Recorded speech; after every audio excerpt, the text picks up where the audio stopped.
I'm not here to be like, this is wrong, that's wrong, right? If I like what he's saying, I'm going to tell you guys, oh yeah, no, I actually like what he's saying. The majority of people who survive knife attacks have absolutely no training whatsoever. Now, does training improve our odds of survivability? Yes. But it's what kind of training matters. That's Paulo Rubio, the world-famous knife instructor. He's traveled the globe to document the greatest experts in combat. This is brilliant. Just right away, I'm like, oh, so that this guy is just, full of shit.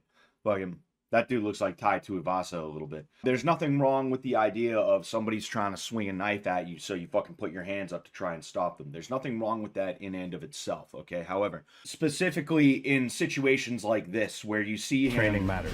Right? That's Paulo Rubio. Like, okay, in theory, nothing wrong with that, okay? Because when somebody's in side control like that, there is a much higher chance of them just trying to stab you one at a time. Meaning they're not like, right? They're not coming at you with like a sewing machine kind of attack. There's a much higher chance of them just trying as hard as they can to hammer fist down on you. So I don't have that much of a problem with this, but the world famous that's knife a little instructor. weird. That is especially He's traveled weird, the globe to document the... Like, this is why knife training is always, it's a loaded topic, because is what this guy doing training? Yes. Is that training going to increase his odds of survivability? I don't necessarily think so. Is it going to hurt? It depends. It depends. Fighting is such an open-ended thing, though, that there's room for me to be like, nah, that's bullshit. And there's also room for him to turn around and be like, no, it's not bullshit, dude. It's totally not bullshit. And the only way we can prove is to put the rubber to the road, per se, is to actually get into a fucking knife fight. And I don't think either of us are really itching to stab each other or to get stabbed, right? And people who are full of shit, they use that plausible deniability of, well, I mean, like, the only way we could prove it is if we were to stab each other, and we would never want to stab each other like that. And this is why a lot of bullshit martial artists will sit there and be like, oh, never get into a fight, never get into a fight, never get into a fight. I don't care what happens. You always run. You always get a teacher, an adult, a cop. You always walk away no matter what. That's why they always do that, because they know that, like, it wouldn't really be a good thing if one of my guys got into a fight with somebody, especially somebody who is not playing by the rules of my little style, not playing by the rules of, I'm going to stab you once at half speed and let you, hey-ah, ho, as an MMA instructor, I'm not going to tell people to go out looking for fights, obviously. I always tell people, yo, try to avoid fights whenever you can. However, with that said, I'm never going to tell somebody, no, don't ever get into a fight. Always run away. Always walk away. There's plenty of situations where it's like, okay, I could totally see why you wouldn't want to or could not walk away in that situation. This is brilliant. Jesse, this is an ancient methodology. Today, he's invited me to FMJ. An ancient methodology is like, yeah. So is Tai Chi. This is another problem with self-defense stuff, specifically with guns and knives and stuff like that. When you see gun disarms, when you see knife disarms and stuff like that, it always comes from a standpoint of like, all right, okay, here I am.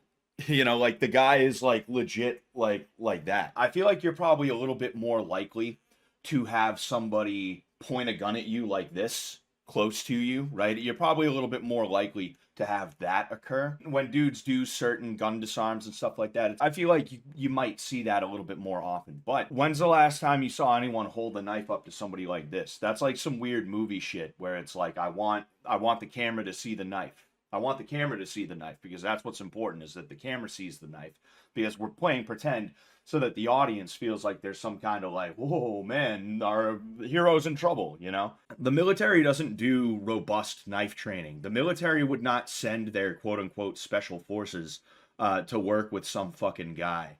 That's not how it works. At best, this guy, maybe he made a friend one time who was like an army ranger or something like that.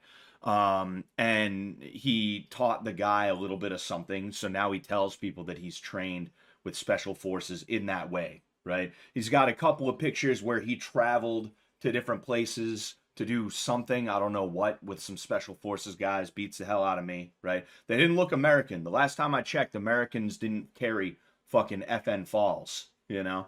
But like, at best, this guy teaches some cops every now and again, because cops are idiots who don't actually know how to fight, and they don't know good versus bad technique, you know? They're starting to change a little bit. You're starting to see cops with jiu-jitsu black belts that are teaching some good shit to other cops. That's a good thing.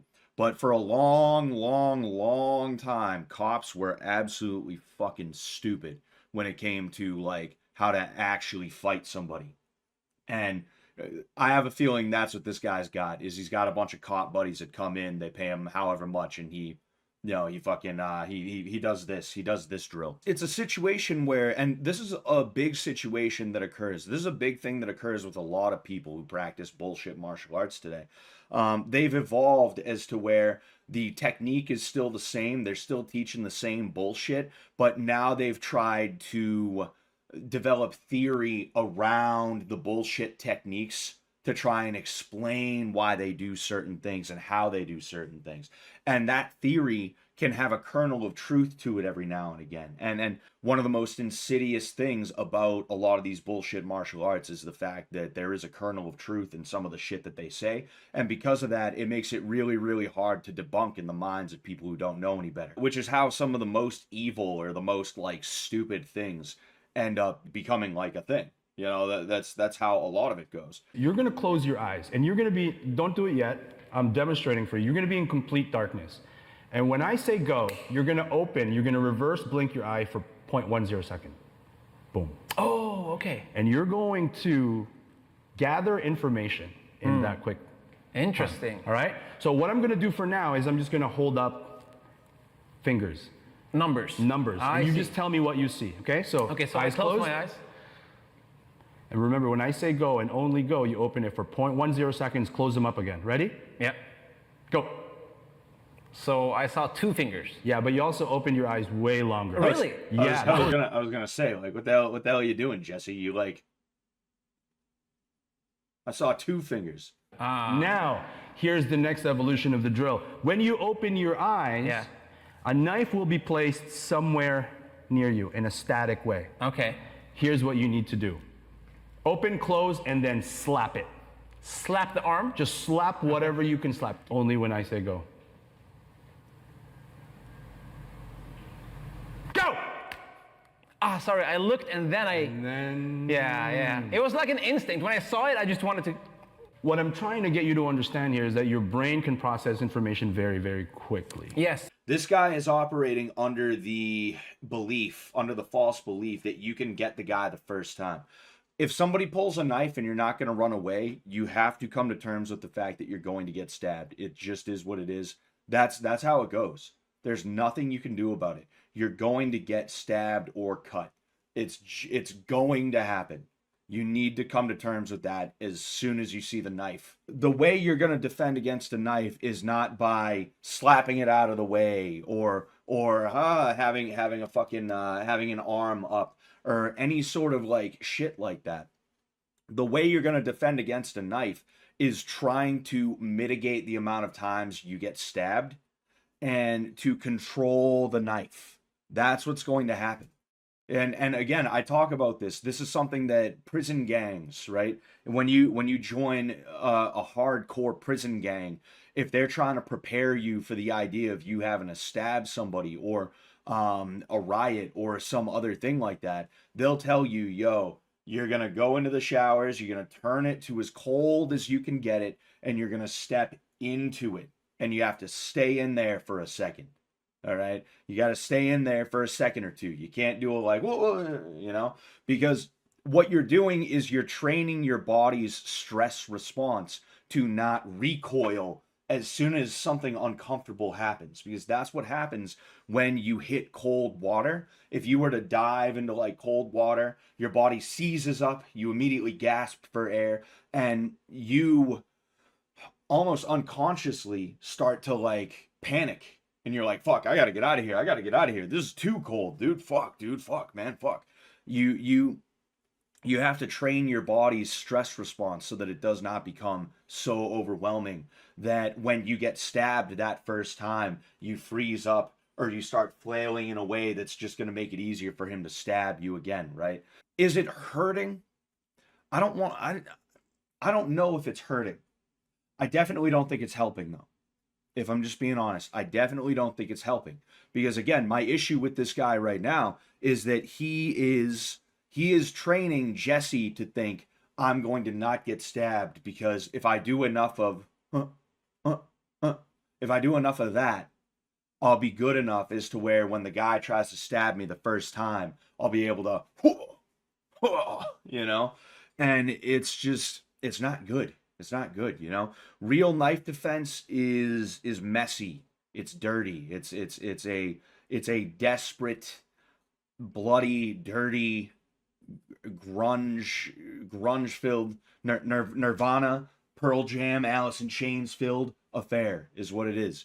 And any sort of like clean cut, like, oh yeah, we're gonna do a drill and you're not gonna get stabbed up 40 times by this fake knife. Any sort of drill like that, I am immediately skeptical of. And because of that, I'm skeptical of this guy. FMJ shooting range, maybe he's a gun guy too. Maybe that's how he makes his bones. But I would be very hesitant to go to this guy thinking, oh yes, I'm gonna actually learn how to defend against a knife against this dude. We saw how much of a clusterfuck it was when they did the knife defense on the Ultimate Self-Defense Challenge, which Jesse Enkamp was a part of, mind you.